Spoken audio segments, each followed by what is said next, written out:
On sème de la mâche, on plante une clématite rustique et on passe les bacs en mode automne. C'est tout de suite au potager santé. Hello à tous, j'espère que vous allez bien. On est dimanche et comme chaque dimanche, on se retrouve ensemble pour jardiner. Alors aujourd'hui au programme, dans notre point semis, on fera bien évidemment le listing des plantes à semer. On sèmera de la mâche et on verra sa fiche culture. Dans notre point plantation, on refera le listing des plantations et on verra la plantation de la clématite rusticula, clématite chirosa. On fera également le tour des dernières plantations pour voir en fait où elles en sont et comment elles se portent. Et dans notre point entretien, on verra la liste des travaux à effectuer la 3e semaine d'octobre.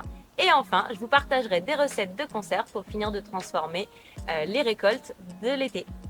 On trouvera la recette de poivrons naturels, la recette de coulis de tomates et les poires au sirop.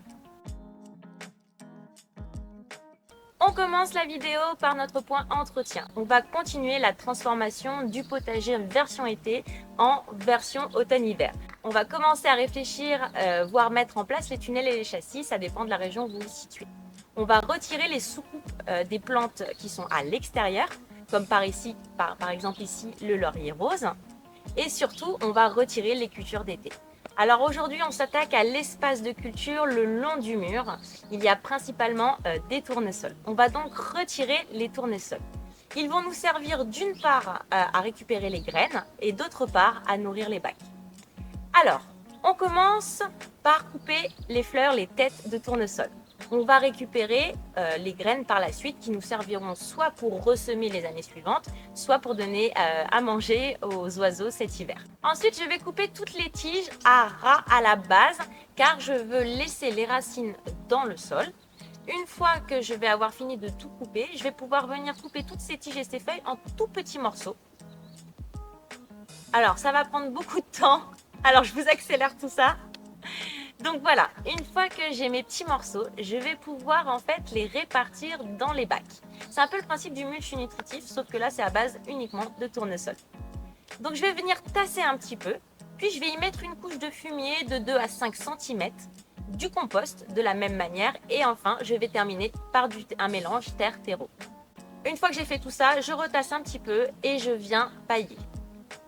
Ce bac va accueillir la saison prochaine des salades, des légumes d'été. J'ai pas encore bien réfléchi à tout ça, mais en tout cas, on fera le plan du jardin ensemble, certainement courant décembre ou janvier. Deuxième partie de cette parcelle qui est toujours le long du mur, là on va retrouver des tournesols pleine terre. Donc là, ce qu'on va faire, c'est le même principe. On va venir en fait couper les tournesols donc à la base, au ras de la terre. On laisse les racines en fait en terre. Elles vont se décomposer doucement et en se décomposant, elles vont redonner à la terre ce que les racines lui avaient pris au préalable pour pouvoir pousser. Alors elles ne redonnent pas tout, mais elles redonnent une bonne partie puisque une bonne partie de l'azote notamment est concentrée dans les racines. Donc on coupe tout ça. Pareil, là, on va encore couper les têtes de tournesol pour récupérer les graines. Donc encore une fois, soit pour les semences de l'année prochaine, soit pour nourrir les oiseaux cet hiver. On reprend donc notre découpe de tiges en petits bouts. Cette fois-ci, on ne va pas les mettre dans la terre, mais on va les mettre dans le bac à compost. Une fois que j'ai bien tout dégagé, on voit déjà un peu plus clair. Et donc, on va continuer l'entretien en coupant les fleurs fanées. Alors je fais très attention puisque sur cette parcelle-là, il y a des pieds de butternut, il y a des choux. Donc il ne faut pas que je les abîme et il ne faut pas non plus que je les arrache sans faire exprès. Donc je vais désherber en faisant bien attention. Je vais griffer la terre et je vais venir remettre en fait un mélange de terre-terreau. Et puis cet hiver, on délimitera mieux cette parcelle puisque là, on l'avait créée en fait là au printemps. Donc là, on va mieux la délimiter. On rajoutera certainement des pierres. J'ai pas encore tout bien réfléchi, mais voilà, on délimitera mieux cette parcelle pour pouvoir rehausser un tout petit peu, peut-être de 10 à 20 cm cette parcelle au niveau de la terre. Donc voilà, on s'est occupé de cette partie. Le plus gros reste à venir certainement la semaine prochaine où on viendra en fait enlever tous les pieds de tomates, les pieds de concombre, etc. Tout ce qui va rester des plants d'été puisque quand on regarde les températures, on voit que les températures vont chuter. Donc on va anticiper et on va retirer le pied. Je laisserai certainement quelques pieds de tomates habillés avec mon voile hivernage pour voir combien de temps elles vont pouvoir rester et jusqu'à quand elles peuvent me donner des tomates. On va faire un petit test comme ça. Changeons d'activité et passons au point semis. Donc on s'enfonce doucement dans l'automne, mais vraiment tout doucement. Il nous reste quelques semaines pour finir en fait nos semis qui nous serviront pour la saison du printemps. Alors on peut semer en pleine terre. De la mâche, du radis, des laitues d'hiver, des épinards d'hiver, de la bourrage, des engrais verts. Sous abri, vous avez le chou, la carotte, les pois. Et au chaud, vous avez les poireaux d'hiver, les artichauts et les choux. On n'oublie pas de surveiller les semis qu'on a faites les semaines précédentes, qu'elles soient en pleine terre, en godet, en pépinière ou en motte.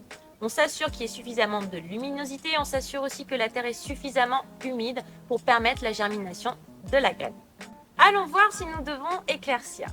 Je vais donc retirer, éclaircir, ça veut dire retirer des plants de manière à ce que les plants restants aient suffisamment d'espace pour pouvoir se développer correctement. Quand on sème en godet, on a souvent 1 ou 2 plants à éclaircir puisqu'on ne sème pas beaucoup de graines. Et si vous avez semé qu'une graine par godet ou par motte, vous n'aurez pas à éclaircir. Là, comme on est en pépinière, on va éclaircir légèrement puisque quoi qu'il arrive, on va venir repiquer ces plants dans le potager quand ils auront 3-4, on va dire 2, 3, 4 feuilles. Donc, on va leur laisser suffisamment d'espace pour se développer à 2, 3, 4 feuilles.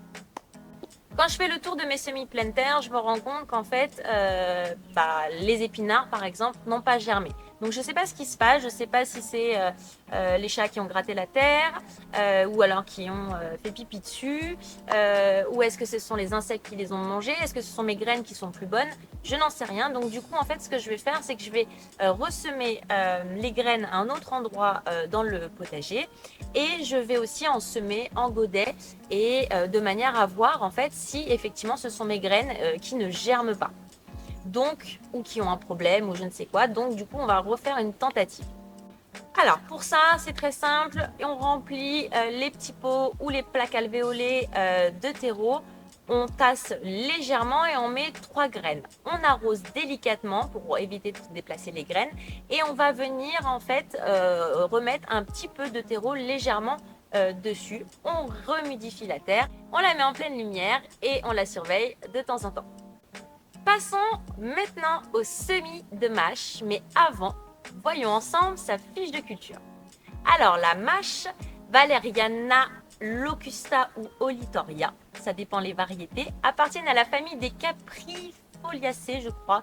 Oui, c'est ça, Caprifoliacées. Anciennement, ce qu'on appelait les Valerianacées. Ouais, je crois que je ne me trompe pas avec les prononciations. Donc, c'est une plante herbacée potagère annuelle appelée aussi légumes-feuilles. Et elle appartient, on va dire, à la famille des salades. Elle est originaire d'Europe et d'Afrique. Aujourd'hui, sa culture est principalement concentrée dans la région nantaise. Il y a même un label IGP. Alors, la mâche, elle peut faire environ 15 à 20 cm de hauteur. Elle aime être exposée au soleil en automne-hiver et à la mi-ombre au printemps. Son sol doit être bien drainé, riche en matière organique et légèrement acide. Elle a besoin d'un espacement de 10 à 15 cm entre les plants pour bien se développer. Sa particularité se situe au niveau de son semis. Elle aime un semis à la surface pour permettre aux graines de mâche de recevoir de la lumière directe. C'est la lumière dont elle a besoin pour germer. Ça, c'est essentiel pour son développement initial. Parce qu'en vérité, ça va imiter les conditions naturelles de germination pour cette plante. Sa culture est possible en pot. Les plants de mâche peuvent être semés directement en pleine terre ou en godet, en plaque alvéolée. On peut semer en automne d'août à octobre et au printemps de mars à avril. Lorsque les plants atteignent 2 à 3 cm de hauteur, on peut les repiquer dans le potager. Quand vous les semez en fait en pleine terre, il faudra éclaircir un plant tous les 10 à 15 cm quand elles auront 2-3 vraies feuilles. Il faudra maintenir le sol uniformément humide et éviter les excès d'eau parce que la mâche, elle aime pas ça et ça lui développe des maladies fongiques. Il faudra à un moment donné de la saison, quand l'hiver va arriver, les protéger du froid en utilisant un paillis, un tunnel ou toute autre technique, puisqu'elles sont elles n'aiment pas les grands froids en fait. Et au niveau de la récolte, on va les récolter au fur et à mesure de nos besoins après 6 à 8 semaines de croissance. La mâche peut fleurir si elle est exposée à des températures très chaudes. Ça va vous rendre les feuilles plus amères avec un peu moins de qualité nutritive, mais vous pourrez récupérer les graines pour ressemer la saison suivante. Les graines d'ailleurs, elles sont bonnes pendant 2 ou 3 ans si elles sont bien conservées dans un endroit frais et sec. La mâche, elle adore les radis, les carottes, l'ail, les épinards. Par contre, elle n'aime pas du tout la chicorée. Et parce qu'en fait, la chicorée et elles se propagent, elles attirent, ça aide à propager des maladies. Et ça attire beaucoup de ravageurs. Donc, dès qu'elles sont ensemble, c'est pas un bon duo en fait. Il faudra procéder à une rotation des cultures avec la mâche puisqu'elle a tendance à épuiser le sol. Mais on peut la mettre en rotation avec un autre légume à feuilles vertes. Son temps d'occupation, c'est de 6 à 8 semaines minimum si vous récoltez tout d'un coup, mais si vous récoltez au fur et à mesure, on est plutôt sur 10 à 12 semaines. Depuis le semis jusqu'à, on va dire, la fin des récoltes. Alors, voyons plus précisément le semis de mâche. Alors, le semis, il faut l'adapter, il faut être sûr d'avoir les bonnes graines qui sont adaptées à la période actuelle. Soit vous avez de la mâche pour le printemps, soit vous avez une variété de mâche pour l'automne-hiver. Avant de semer, on prépare toujours le sol en le désherbant et en le nivelant. On griffe aussi la petite croûte qui est sur le dessus. On améliore la structure du sol en ajoutant du compost si nécessaire. Et on s'assure que le sol est bien préparé et qu'il est finement ratissé pour une surface bien plate. Ici, on a planté la semaine dernière et on va semer entre chaque rang d'ail, on va semer donc de la mâche. On va juste venir retirer le paillage puisqu'on a travaillé la terre la semaine dernière et il n'y a pas besoin de la recommencer, on va juste griffer sur le dessus. Vous pouvez semer les graines à la main ou vous pouvez utiliser en fait un semoir afin de repartir uniformément les graines. À vous de voir quelle technique vous préférez. On va venir déposer les graines en fait en ligne, sans les enterrer, sans faire de sillon. On dépose sur la terre directement les graines de mâche. Vous pouvez utiliser un cordeau, vous pouvez utiliser ce que vous voulez, de manière à ce que vous puissiez les mettre en ligne. Il n'a pas besoin de faire de sillon. On les pose directement sur la terre en ligne. Si vous semez en rang et que les rangées il faut espacer les rangées de 10 à 15 cm.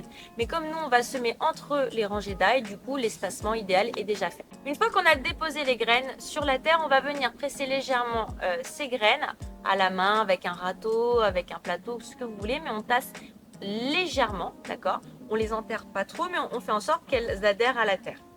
Ce contact va favoriser, le fait d'adhérer à la terre va favoriser la germination. On va arroser délicatement à l'aide d'un arrosoir équipé d'une pomme ou d'un pchit-pchit, en fait, ce que vous voulez, mais le plus délicatement possible. Donc, si je résume pour la mâche, vous allez venir déposer les graines en ligne. Vous allez tasser légèrement pour qu'elles se mettent en terre sans être forcément, on va dire, enterrées. Vous arrosez, vous mettez une petite étiquette et vous attendez que ça germe. Alors, vous vérifiez bien que les jours d'après, la terre soit bien humide, sinon la germination ne va pas s'opérer. Si vous décidez de semer la mâche en godet, en plaque alvéolée, c'est le même principe. En fait, vous allez remplir votre plaque, votre godet de terreau. Vous allez déposer à la surface la graine et vous allez venir arroser délicatement. Vous mettez bien les pots et les plaques en pleine lumière et vous veillez à ce que la terre soit toujours humide. Alors, si vous faites comme ça, vous aurez forcément une phase, on va dire, d'éclaircissement. D'accord? Vous allez devoir éclaircir parce que dans votre godet, vous allez en mettre plusieurs des graines. De la même manière, si vous faites en pépinière, vous le ferez en ligne comme en pleine terre. Donc, vous allez devoir éclaircir. Sauf si vous espacez vraiment bien les graines les unes entre elles. Dans ces cas-là, effectivement, il n'y aura pas besoin d'éclaircir. Et quand, en fait, vos plants de mâche auront 2, 3, 4 feuilles, vraies feuilles, vous pourrez les repiquer dans votre potager. Maintenant, voyons ensemble l'aspect nutritionnel de la mâche. Alors, la mâche, elle a des petites feuilles rondes, elles sont d'une couleur vert foncé, elles sont charnues. Et cette couleur est due à la présence d'un pigment qu'on appelle la chlorophylle, qui est également un antioxydant. Vous avez de nombreux facteurs qui peuvent affecter en fait le goût, la qualité, la saveur et les valeurs nutritionnelles de la mâche, comme le climat, les conditions de culture, le temps de récolte et le temps entre la récolte et la consommation. Et d'ailleurs, plus vous mettez de temps à consommer la mâche et plus elle perdra en fait ses qualités nutritives. Les principaux composés phénoliques, donc les polyphénols et les caroténoïdes présents dans la mâche préviennent en fait certaines pathologies oxydatives telles que les cancers et les maladies neurodégénératives. La mâche est considérée sans sucre, sans matière grasse et elle a une quantité notable en fibres. Elle contient un peu plus de protéines que la moyenne des légumes crus. Elle est source de potassium en comblant 16,50% de nos besoins pour un adulte bien portant. Et pour une portion de 100 grammes. Elle a également une quantité notable en manganèse en comblant 14% de nos besoins quotidiens, en cuivre en comblant 10%. La mâche comble donc 5% de nos besoins en calcium, 3% en fer, 5% en magnésium, 1,5% en zinc, 4% en phosphore. La mâche est riche en vitamine A, cette vitamine qui appartient à la famille des caroténoïdes, représente 68% de nos besoins journaliers. Elle est également très riche aussi en vitamine K1 en comblant 65% de nos besoins. Elle est source de vitamine B9, ça représente 23% de nos besoins journaliers. Les autres vitamines, comme toutes les autres vitamines B, la vitamine C, représentent 7% de nos besoins journaliers. Pour savoir quel bienfait la mâche a sur notre corps, on va regarder de plus près les fonctions des vitamines et des minéraux dont elle est riche.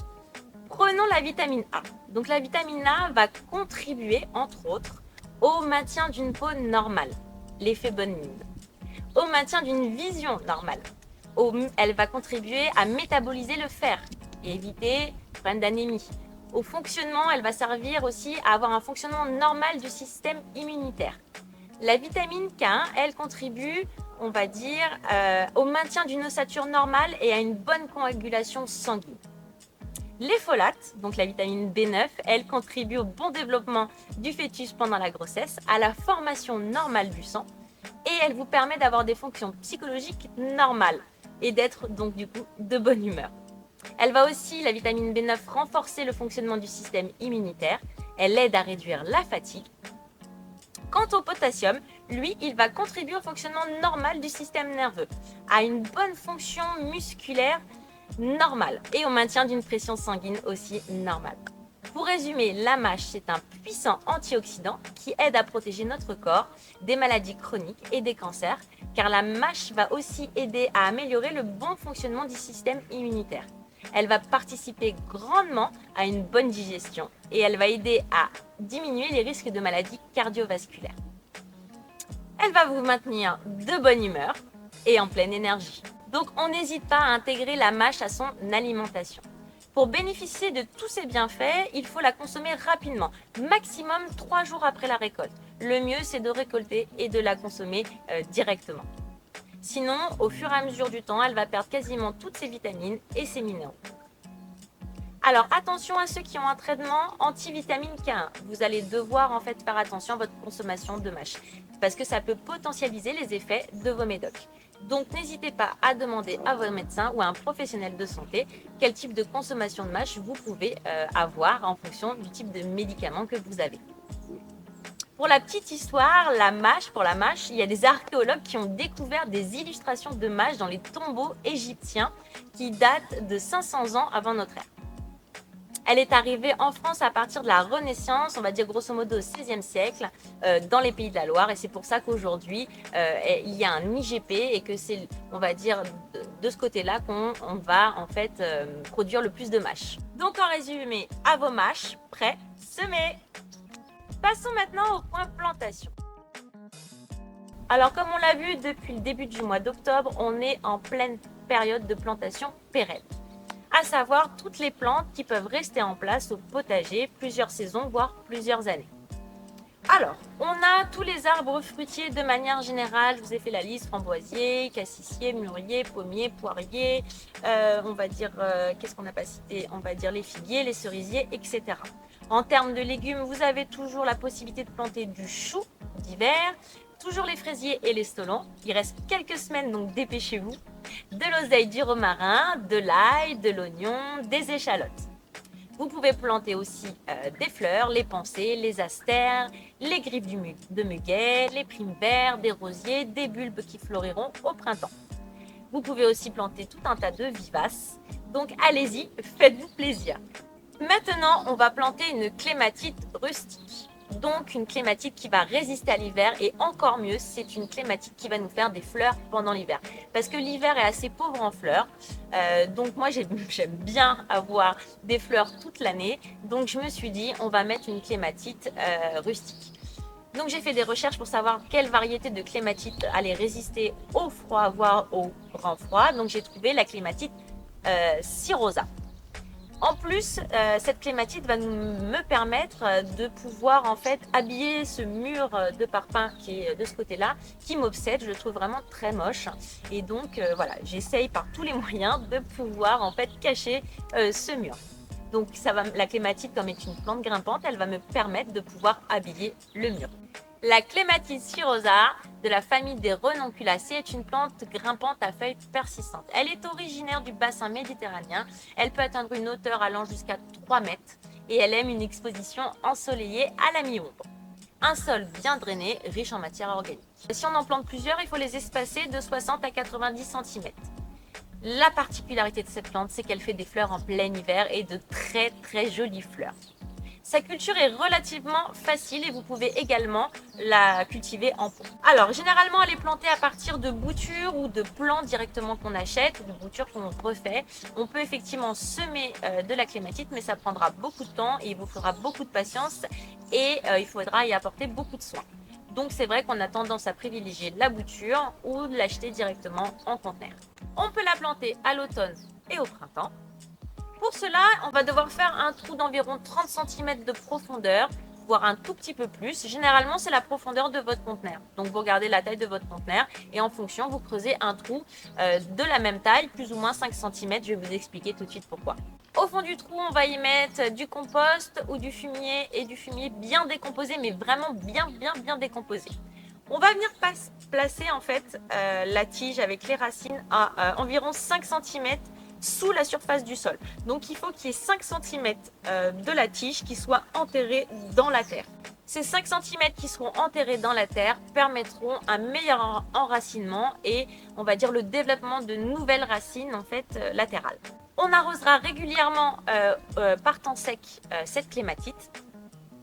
On pourra la tailler légèrement après la floraison hivernale pour éliminer les tiges mortes et favoriser aussi une nouvelle croissance. On aura certainement besoin d'un support à un moment donné ou un autre pour bien la faire grimper. Donc ça, on avisera quand elle aura grandi parce qu'elle a une croissance assez lente.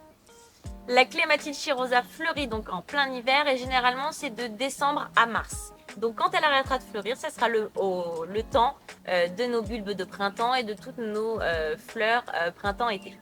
J'ai hâte de la voir fleurir puisque ces fleurs en fait blanches sont teintées de crème avec des touches de pourpre et un peu de vert. C'est vraiment magnifique. Elle s'associe sans aucun souci avec n'importe quelle autre plante. On peut l'utiliser pour couvrir un mur, pour couvrir des clôtures, des pergolas, à condition de respecter quand même son espace vital. Elle a besoin de minimum 60 cm, voire l'idéal 90 cm. Donc si vous devez planter d'autres plantes grimpantes, comme moi j'ai le jasmin étoilé, il faut qu'elle soit à minimum l'une de l'autre de 90 cm. De manière à ce qu'elle ne s'étouffe pas et qu'elle puisse continuer de se développer correctement. Si je m'occupe correctement de cette clématite et à moins qu'il fasse moins 30 cet hiver, elle va rester de nombreuses années au potager parce que c'est une vivace et qu'elle a une croissance assez lente. Alors voyons maintenant la signification de la clématite cirosa. Comme pour de nombreuses plantes, ça peut varier d'une culture à une autre. Donc je vous ai fait un petit résumé, un petit florilège des significations qu'on peut retrouver dans les différentes cultures. Si on prend la culture japonaise, elle est souvent associée à des symboles d'amour et de loyauté. Elles sont souvent offertes en cadeau pour exprimer en fait ses sentiments. En Chine, les clématites sont parfois considérées comme des symboles de beauté à l'état brut. Ça veut dire que c'est une beauté naturelle sans aucun artifice. Dans la culture occidentale, les clématites, y compris la clématite cirosa, sont parfois associées à des sentiments de réconfort, des sentiments d'espoir. En fait, leur floraison hivernale peut apporter une lueur de beauté et de couleur dans les jardins pendant les mois les plus sombres. Maintenant, passons au point récolte. Donc là, on est vraiment dans les dernières récoltes de tomates, de poivrons, de concombres, de courgettes, etc. On en a bien profité, mais là, on est vraiment dans la dernière ligne droite pour finir les conserves. Donc, puisque là, on va avoir les légumes d'automne qui vont pas tarder. Alors moi, mes légumes d'automne, comme les butternuts, elles sont pas mûres. Elles ont grosso modo un mois de retard. Alors, d'une part parce que je les ai plantées tard. Et parce que j'avais peur, je ne sais pas si vous vous souvenez, entre tout ce qui s'était passé, j'avais peur qu'elles ne survivent pas. Donc j'avais attendu 15 jours de plus. Donc déjà, je les ai plantées plus tard que d'habitude. Et ensuite, il a plu beaucoup sur le mois de juillet. Et je crois que globalement, ma terre était arrivée à un stade d'épuisement. Et ce qui fait que les légumes ne grossissent lentement. Donc on va s'occuper d'ailleurs de tout ça dans les semaines à venir pour bien renourrir cette terre et qu'elle nous donne de beaux rendements et de beaux légumes. Donc là, la butternut, on va attendre et on va croiser les doigts pour les butternuts qu'elles finissent de mûrir avant les premières fortes grosses gelées. Alors quelque part ça tombe bien que les légumes d'automne aient pris un peu plus de temps puisque là on a les légumes d'été qui continuent de donner donc c'est plutôt finalement ça tombe plutôt bien. Je vais continuer aussi de faire le plein des aromates, de les faire sécher pour pouvoir cuisiner, pour aussi faire des tisanes. Je vais profiter à fond des cosmos pour pouvoir faire des bouquets. Ensuite, quand on regarde les topinambours sont en fleurs, donc je pense qu'on pourra les récolter d'ici un mois, un peu plus d'un mois. Alors cette année, j'ai eu beaucoup de framboises. J'en récolte, on va dire, en ce moment 500 grammes tous les 3 jours. Donc je peux vous dire qu'on fait le plein de framboises. Elles sont absolument délicieuses, donc je suis très contente puisque j'avais mis en pratique en fait un paillage particulier pour la framboise. C'est-à-dire un paillage qui reprend en fait finalement les conditions d'un sous-bois parce que la framboise est une plante qui normalement pousse on va dire à l'orée des bois, donc juste à l'entrée des bois vous avez souvent les framboises et certains expliquent, mon grand-père m'expliquait que la framboise elle est là pour agrandir la forêt. C'est-à-dire qu'elle va venir coloniser une partie, ce qui va permettre en fait après à la forêt, au bois d'avancer. Et donc les framboises sont celles qui sont en première ligne pour le développement de nos forêts. Je ne sais pas si c'est vrai hein, ou si c'est mon grand-père qui me racontait ça pour m'expliquer un petit peu comment ça se passait, mais voilà ce que j'en ai retenu. Donc j'ai fait un paillage bien particulier avec beaucoup de bois, avec de la mousse. J'avais été chercher plein de choses dans la petite forêt qui est à côté de chez moi pour reconstituer voilà. Et bah, effectivement, j'ai jamais eu autant de framboises que cette année. Alors après, il y a eu des conditions climatiques avec un soleil de dingue, des chaleurs, etc. Mais il y a aussi beaucoup de pluie au mois de juillet quand moi j'étais en vacances. Donc voilà, je sais pas trop si c'est ce paillage-là qui a permis d'avoir autant de framboises ou est-ce que c'est toutes les conditions réunies qui ont permis cela. On verra l'année prochaine si on va refaire exactement la même chose et on pourra vérifier la saison prochaine si effectivement ce type de paillage a vraiment eu un impact sur ma récolte et donc ma production de framboises. Donc cette semaine, je vous présente la recette du poivron. Donc vous pouvez utiliser les poivrons de votre choix, des rouges, des verts, des jaunes, des oranges, etc. Vous pouvez faire des conserves que de poivrons rouges, que de poivrons verts, que de poivrons verts. Faites comme vous voulez, c'est vous qui décidez. Cette recette pourra vous servir comme accompagnement, les poivrons, ou comme base pour une autre recette.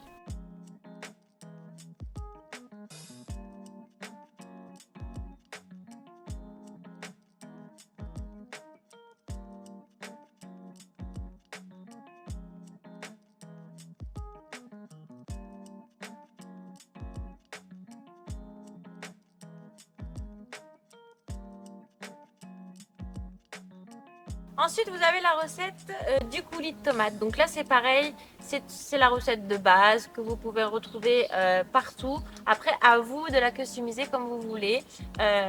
Vous pouvez rajouter des épices, des aromates. Vous pouvez rajouter d'autres légumes et faire un coulis à 2 légumes.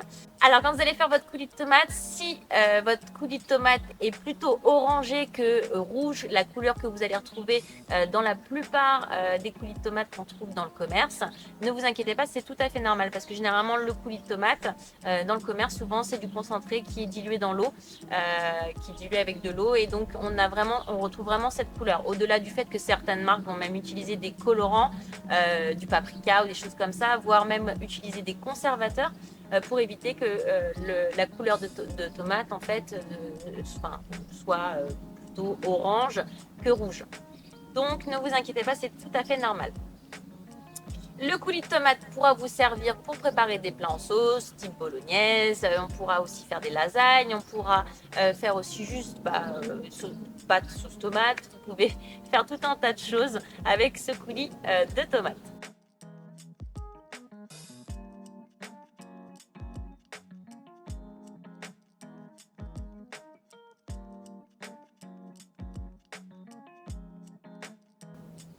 Et pour finir, la recette des poires au sirop. Cette recette est juste incroyable, les poires au sirop. Moi, personnellement, j'adore ça. Je vais m'en servir de dessert tel quel.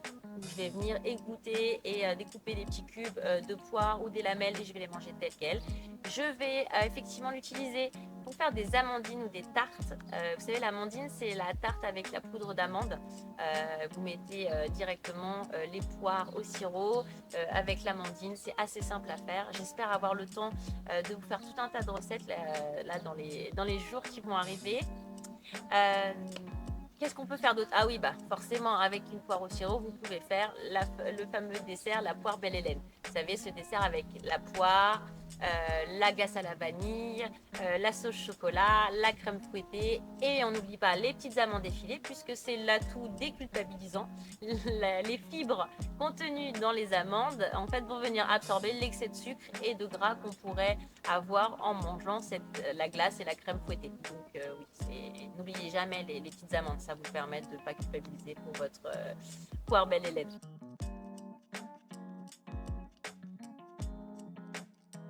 Puis de toute façon, il faut savoir se faire plaisir, c'est très important. L'alimentation, ce n'est pas que pour nourrir notre corps, c'est aussi pour nourrir notre esprit. Et on a besoin en fait d'énergie, on a besoin de bonne humeur, on a besoin de tout un tas de choses. Et souvent, la nourriture nous apporte beaucoup.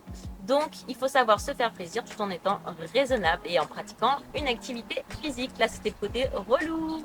Voilà, j'arrête là.